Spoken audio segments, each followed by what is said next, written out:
नमस्कार दोस्तों, मैं संजीव कुमार वर्मा, सहचार्य एसपीसी गवर्नमेंट कॉलेज अजमेर से आप लोगों से मुखातिब हूँ। आज हम बीए पार्ट सेकंड ऑनर्स की कक्षा में जैव भूगोल के अंतर्गत जो टॉपिक ले रहे हैं वो है ट्रॉफिक लेवल या पारिस्थितिक पिरामिड, इकोलॉजिकल पिरामिड। आज हम इकोलॉजिकल पिरामिड के बारे में पढ़ेंगे। प्रत्येक पारिस्थितिक तंत्र में उपस्थित उत्पादकों व विभिन्न स्तर के उपभोक्ताओं को संख्या, जैव भार तथा ऊर्जा के आधार पर क्रमानुसार व्यवस्थित कर आलेखी निरूपण किया जाए तो पिरामिड की आकृति बनती है।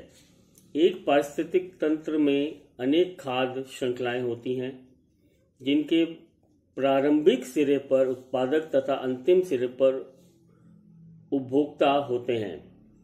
प्रत्येक खाद्य श्रृंखला के विभिन्न स्तरों के जीवों की संख्या, जैव भार व ऊर्जा की मात्रा में आनुपातिक संबंध होता है। आहार श्रृंखला के क्रमिक उच्च पोषण स्तरों में जीवों की संख्या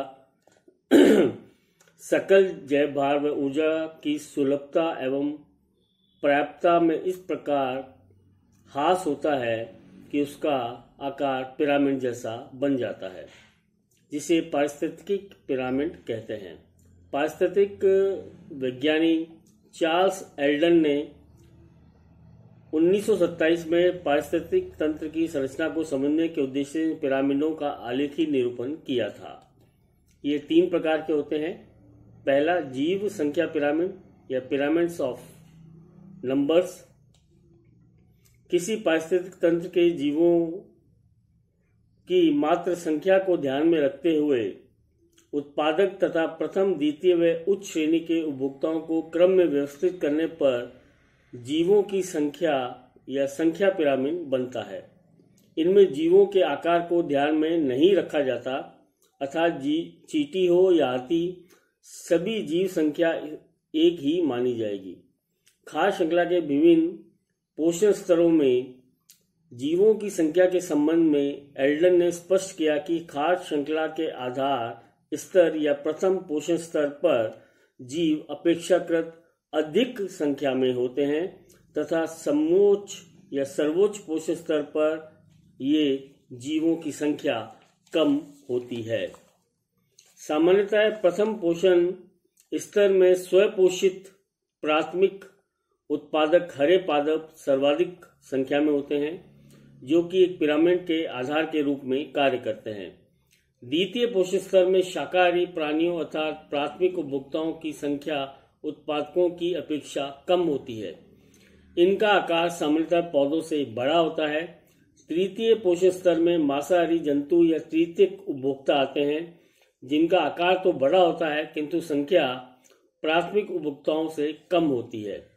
इसी प्रकार उच्च पोषण स्तरों में उपभोक्ताओं की संख्या निरंतर घटती जाती है, अर्थात बढ़ते पोषण स्तरों के साथ जीवों की संख्या में कमी आती जाती है।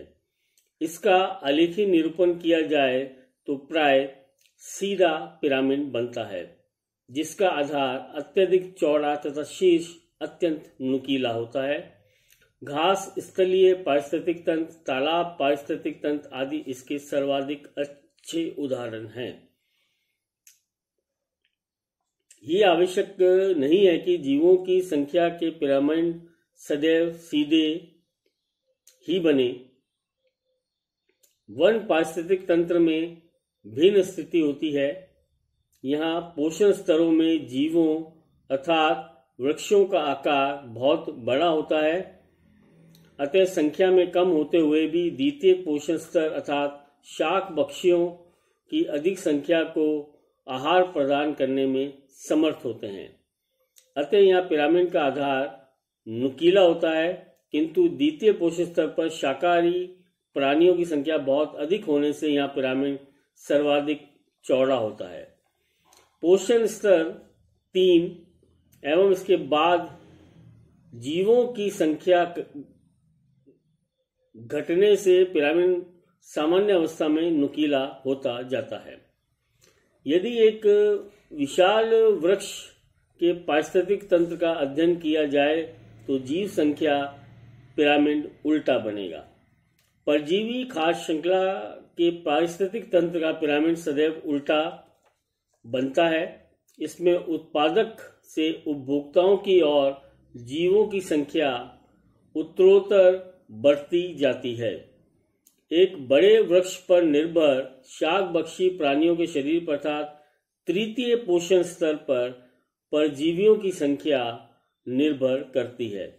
इन परजीवियों पर उपजीवियों को सर्वाधिक संख्या निर्भर करती है, जैसे बैक्टीरिया, फफूंद, एक्टिनोमाइटिस आदि। अतः यहाँ पिरामिड उल्टा बनता है। वास्तव में जीव संख्या पिरामिड अधिक कार्यात्मक न होने के कारण खाद्य श्रृंखला का यथार्थ चित्र प्रस्तुत नहीं करते हैं। इनसे खाद्य श्रृंखला के विभिन्न पोषण स्तरों पर भंडारित जीव भार का पता नहीं चलता है। इनमें प्राय सघन या समान पर्यावरण के ही विभिन्न समुदाय व खाद्य श्रृंखला में भिन्नता देखी जा सकती है। और दूसरी प्रकार का जो पिरामिड होता है वो कहलाता है जीव भार पिरामिड या बायोमास पिरामिड्स। एक पारिस्थितिक तंत्र के प्रति इकाई क्षेत्र में पाए जाने वाले समस्त जीवों के भार को जीव भार कहते हैं। खाद्य श्रृंखला के प्रत्येक पोषण स्तर पर जीवों की संख्या के स्थान पर जीवों के सकल भार को सम्मिलित करने से बनने वाले पारिस्थितिक पिरामिड जीव भार पिरामिड कहलाते हैं। इनका प्रयोग किसी पारिस्थितिक तंत्र की खाद्य श्रृंखला या खाद्य जाल के विभिन्न पोषण स्तरों पर भंडारण जीवों के सकल स्तर के समर्थन के रूप में उसके प्रदर्शन के रूप में किया जा सकता है। ये तुलनात्मक रूप से अधिक मौलिक होते हैं क्योंकि इनमें ज्यामितीय कारक के स्थान पर सकल फसलों के मात्रात्मक संबंधों को दर्शाया जाता है। घास तल एवं वन पारिस्थितिक तंत्र में बढ़ते पोषण स्तर के साथ जीवों का सकल जीव भार कम होता जाता है, अतः स्वाभाविक पिरामिड का रूप बनता है, अर्थात आधार चौड़ा व ऊपरी भाग संकीर्ण होता है। तालाब पारिस्थितिक तंत्र में उत्पादक सूक्ष्म जीवों, पादप प्लावक, जंतु प्लावक एवं डाइटम के रूप में होते हैं, जिनका जीव भार कम होता है। इसके ऊपरी पोषण स्तर अर्थात शाक बक्षी व मांस बक्षी उपभोक्ताओं के जीव भार की मात्रा बढ़ती जाती है, जिससे उल्टा पिरामिड बनता है। यद्यपि जीव भार पिरामिड द्वारा प्रत्येक पोषण स्तर पर उपस्थित समस्त जीवों के सकल भार का ज्ञान तो हो जाता है, किंतु पारिस्थितिक तंत्र में किसी निश्चित समय में उत्पादित जैव पदार्थों की सकल मात्रा तथा उत्पादन की दर का शोध नहीं हो पाता है या उसका बोध नहीं हो पाता है। और तीसरी प्रकार का जो पिरामिड बनता है वो है ऊर्जा पिरामिड या पिरामिड्स ऑफ एनर्जी। पारिस्थितिक पिरामिड के तीनों प्रकारों में से ऊर्जा के पिरामिड एक पारिस्थितिक तंत्र की सामान्य प्रकृति का सर्वोत्तम चित्रण करते हैं। जीव संख्या तथा जीव भार पिरामिड जीवों की उपस्थिति की तत्कालीन स्थिति या स्टैंडिंग सिचुएशन को दर्शाते हैं, जबकि ऊर्जा पिरामिड आहार ऊर्जा के गमन की दर को खाद्य श्रृंखला द्वारा प्रदर्शित करते हैं। एक पुरानी कहावत है कि एक पहाड़ी दो बाघों को आवास नहीं दे सकती का प्रयोग करते हुए वायर्स महोदय ने पारिस्थितिक तंत्र में ऊर्जा के प्रवाह के संबंध में मौलिक सिद्धांत प्रस्तुत किए। तदनुसार ऊर्जा पहाड़ी के शिखर पर जो कि मांस बक्षियों का स्तर होता है उसमें ऊर्जा नहीं होती, वे अधिक जीव निर्बाध कर सकते हैं या उसका उपयोग कर सकते हैं। किसी भी पारिस्थितिक तंत्र में ऊर्जा के पिरामिड खास श्रृंखला के प्रत्येक पोषण स्तर पर प्रति क्षेत्रफल इकाई सामान्यतः वर्ग मीटर के प्रति समय इकाई सामान्यतः एक वर्ष पर उपस्थित जीवों द्वारा उपभोक्ताओं को गई ऊर्जा की कुल मात्रा किलो कैलोरी को प्रदर्शित करते हैं। पारिस्थितिक तंत्र में उत्पादक जीव सौर ऊर्जा को ग्रहण कर स्थितिज या रासायनिक ऊर्जा में रूपांतरित करते हैं। धन्यवाद। इस प्रकार आज हमने ट्रॉफिक लेवल्स के अंतर्गत